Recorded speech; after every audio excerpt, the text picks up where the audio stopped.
दूसरा सोमवार 30 जुलाई के दिन मनाया जाएगा और तीसरा सोमवार व्रत 5 अगस्त को पड़ेगा और चौथा सोमवार का व्रत 12 अगस्त के दिन मनाया जाएगा। ऐसे में 5वां जो अंतिम व्रत मनाया जाएगा उसकी तारीख है 19 अगस्त और इसी दिन बहन अपनी भाई की कलाइयों पर रक्षा सूत्र यानी राखी बांधे। रक्षाबंधन का मुहूर्त हम आपको अगली वीडियो में बताएंगे। सबसे पहले हम जानते हैं कि सावन के महीने में बाल क्यों नहीं धोना चाहिए। घर परिवार बर्बाद हो जाता है, पति की मृत्यु हो जाती, संतान कष्ट होता है, व्यापार नष्ट होता है, ग्रह क्लेश बढ़ जाते हैं, राहु केतु पितृदोष लग जाता है, संकट हमारे ऊपर मंडराने लगते हैं।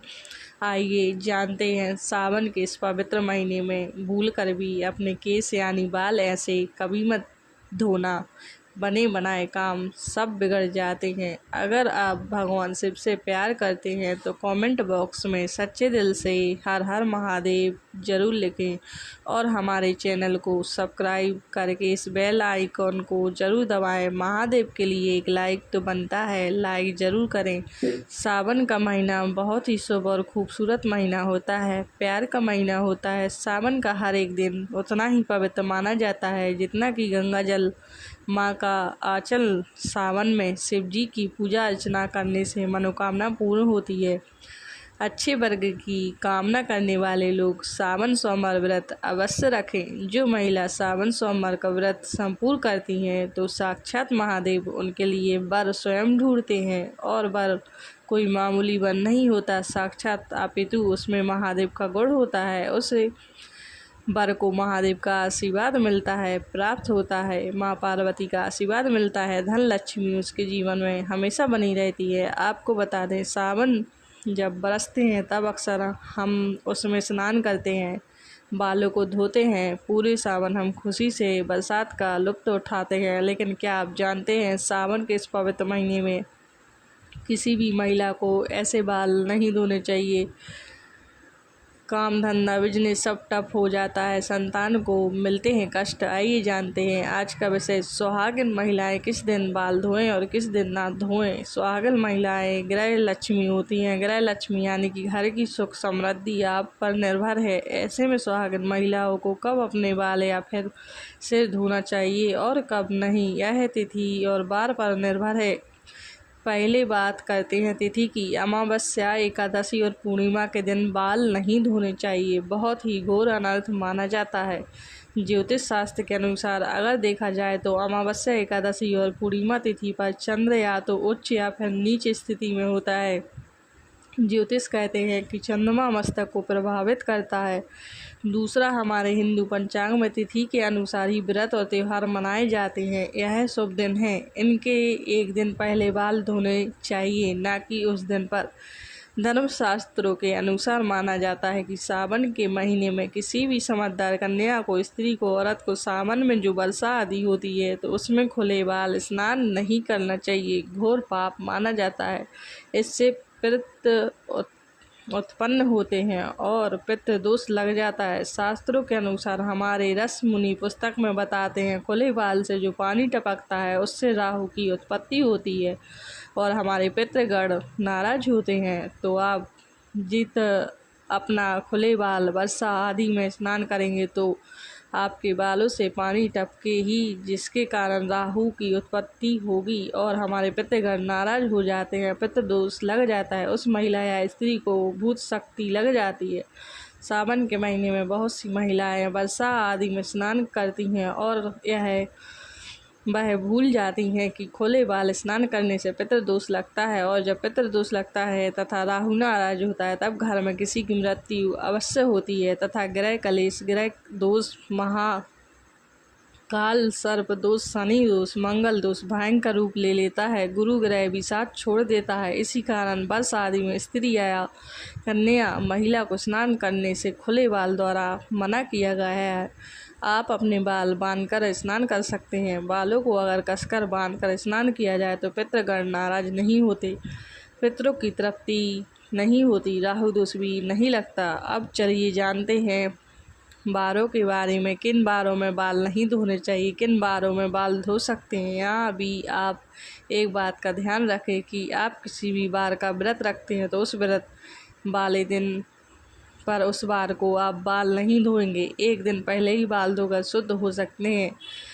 क्या रविवार को बाल धो सकते हैं? रविवार का व्रत रखते हैं या सूर्य देव की आराधना करते हैं तो रविवार को बाल न धोएं। यदि आप व्रत भी रखते हैं और किसी अनिवार्य कार्य की वजह से आपको रविवार को ही बाल धोना है तो आपके लिए यह उपाय है।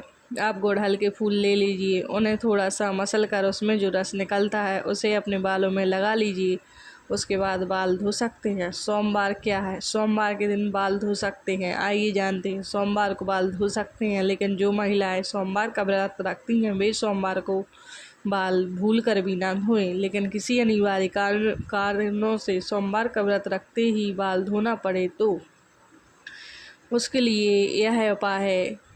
पालस के फूलों को अपने हाथों से मसलकर फिर उसे अपने बालों में लगाकर बाल धो लीजिए। इससे आपके ऊपर बनने वाली अशुभ होता शुभता में बदल जाएगी और आप बाल धो सकते हैं। इससे आपको शिव की क्रोध का सामना नहीं करना पड़ेगा। पालस के फूल आपको ढूंढने पर ही मिलेंगे। मंगलवार को बाल नहीं धोने चाहिए। माना जाता है कि इस दिन बाल धोने से आर्थिक परेशानियों का सामना करना पड़ता है। साथ ही साथ वैवाहिक जीवन में भी बाधाएं आने लगती हैं। यदि किसी कारणवश मंगलवार को भी आपको बाल धोना पड़े तब ऐसे में लगने वाले दोष से बचने के लिए करें ये उपाय। आंवले का रस या फिर आंवले के चूर्ण का पेस्ट बनाकर आप उसे अपने बालों में लगा लें और फिर अपने बाल धो लीजिए। वैसे तो मंगलवार को बाल धोना ही नहीं चाहिए। बुधवार को महिलाएं बाल धो सकती हैं, लेकिन मान्यता है कि यदि किसी महिला के छोटे भाई हों तब ऐसे में वह बाल ना धोएं, क्योंकि बुधवार का अधिपति बुध ग्रह हमारे छोटे भाई बहनों के कारक हैं। इस दिन बाल धोने का दोष हमारे छोटे भाई को लगता है। इससे बचने के लिए एक उपाय है। आप वरुण देव यानी कि जल के देवता को या फिर बुधवार के स्वामी श्री गणेश जी को अपना बड़ा भाई बना लें। दोस्तों कैसे करें आइए जानते हैं। किसी भी पूजा में जब कलश स्थापना होती है तब उसमें जल भरते हैं तो उस जल में वरुण देव का आह्वान करके प्रार्थना कीजिए कि हे वरुण देव, मैं आपको अपना बड़ा भाई मानती हूँ। कृपया आप मेरी और मेरे परिवार की रक्षा करें। ऐसे ही हर पूजा में सर्वप्रथम श्री गणेश जी की पूजा होती है, तब भी आप उनसे प्रार्थना कर सकते हैं कि वे आपके बड़े भाई बन जाएं और आपकी रक्षा करें। फिर भी किसी का बस बुधवार को यदि आपको बाल धोना पड़े तो इसके दोष से बचने के लिए करें यह उपाय। तुलसी के 5-6 पत्ते लें और उसे मसलकर अपने बालों में लगा लें, फिर बाल धो लीजिए। बड़े से बड़ा संकट अपने आप समाप्त हो जाता है। यदि घर में तुलसी नहीं है तो आस पड़ोस में किसी से 5-6 पत्ते मांग ले। गुरुवार को सुहागन महिला ही नहीं, किसी भी स्त्री पुरुष को अपने बाल नहीं धोने चाहिए, नहीं तो आपको अगले जन्म तक इसका पाप लगेगा, क्योंकि गुरु ग्रह सबका गुरु है। आपको पता ही होगा कि गुरुवार को पोछा भी नहीं लगाना चाहिए। ऐसी मान्यता है कि गुरुवार को बाल धोने से या फिर घर में पोछा लगाने से ऐसे कार्यों से माँ लक्ष्मी रुष्ट हो जाती हैं। गुरु का नाश होने से घर में कलेश बढ़ते हैं, बर्बादी आती है, घर का नाश होता है। दोस्तों यदि गुरुवार को अनिवार्य कारणों से बाल धोने पड़े तो इसके दोषों से बचने के लिए करें यह उपाय। थोड़ी सी हल्दी ले या फिर बेसन, आप इन दोनों को मिलाकर ही एक लेप बनाकर उसे अपने बालों में लगाएं, फिर बाल धो सकते हैं। शुक्रवार के दिन सुहागन महिलाएं अपने बाल धो सकती हैं, लेकिन जिन महिलाओं के पुत्र हैं या फिर जिनकी शुक्रवार के दिन सुहागिन महिलाएं अपने बाल धो सकती हैं, लेकिन जिन महिलाओं के पुत्र हैं या फिर जिनकी पुत्र प्राप्ति की कामना है तो ऐसे में वह लोग शुक्रवार के दिन बाल ना धोएं। यदि आपको शुक्रवार के दिन किसी अनिवार्य कारणों से बाल धोने पड़े तो उसके दोष से बचने के लिए करें यह उपाय। पहले अपने बालों में थोड़ा सा दही लगाएं, फिर बालों को धो लें।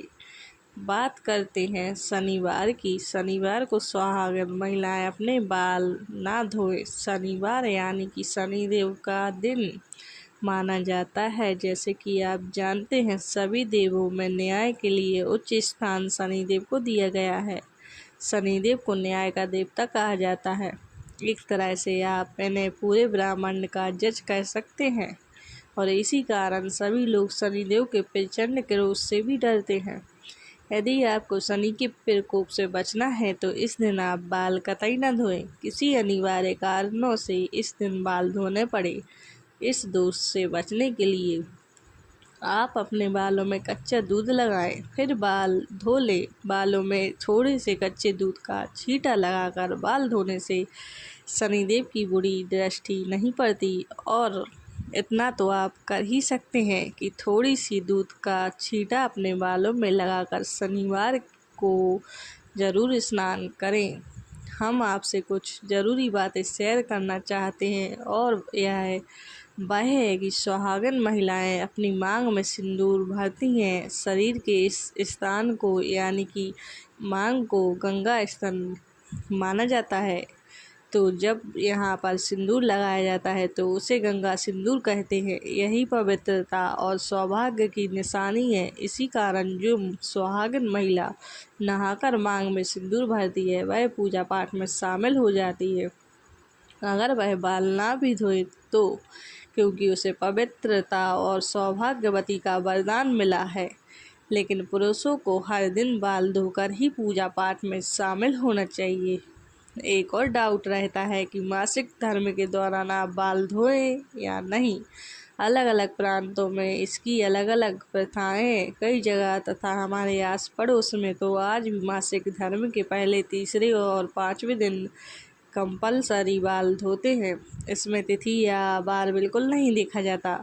वहीं डिलीवरी के बाद तुरंत आप तो जानते हैं कि माँ को बाल धोने ही हैं, क्या नहाने भी नहीं देते। 11वें दिन बाल धोए जाते हैं। लेकिन इस विषय में बार और तिथि का आप जरूर ख्याल रखें। आगे माता सीता कहती हैं, किसी भी सुहागिन महिलाओं को यह 5 बातें पता होनी चाहिए, नहीं तो आपको तथा आपके पति को कभी भी मान सम्मान नहीं मिलेगा। आइए जानते हैं। माता सीता कहती हैं, स्त्री को सदैव अपने बाल बांध कर रखने चाहिए, क्योंकि बंधे हुए बाल रिश्तों को बांध कर रखते हैं। स्त्रियों के खुले बाल घर का विनाश करते हैं, जो कि इसका वर्णन महाभारत काल में मिलता है। खुले बाल नकारात्मक शक्तियों को आकर्षित करते हैं। पूर्णिमा और अमावस्या के दिन बालों को कभी खुला न रखें। कहते हैं इस दिन भूत प्रेत या कोई भी गलत ऊर्जा आपके खुले बाल होने से वह आपको अपना शिकार बना सकती है। आपको पीछे धीरे धीरे दौड़ी चली जाती है और आप गहरे कुएं में गिर जाते हैं, यानी संकट में फंस जाते हैं। इससे बचने के लिए यह नियम तो मानने ही पड़ेंगे। माता सीता ने दूसरी बात बताई थी, कभी भी सुहागिन महिलाओं को पति के बगैर बाहर नहीं जाना चाहिए। इसे तत्काल बहुत ही घोर अनर्थ माना जाता है।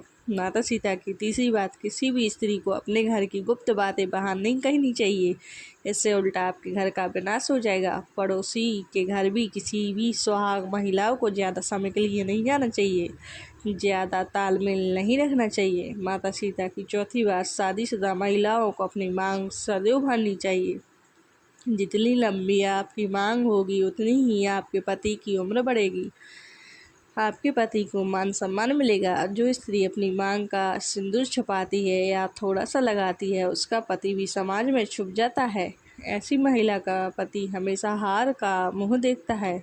माता सीता ने बताई थी 5वीं बात, सुहागिन महिलाओं को अपने पति की कोई भी निशानी कभी किसी को नहीं देनी चाहिए। इससे पति की मृत्यु निकट भविष्य में हो जाती है।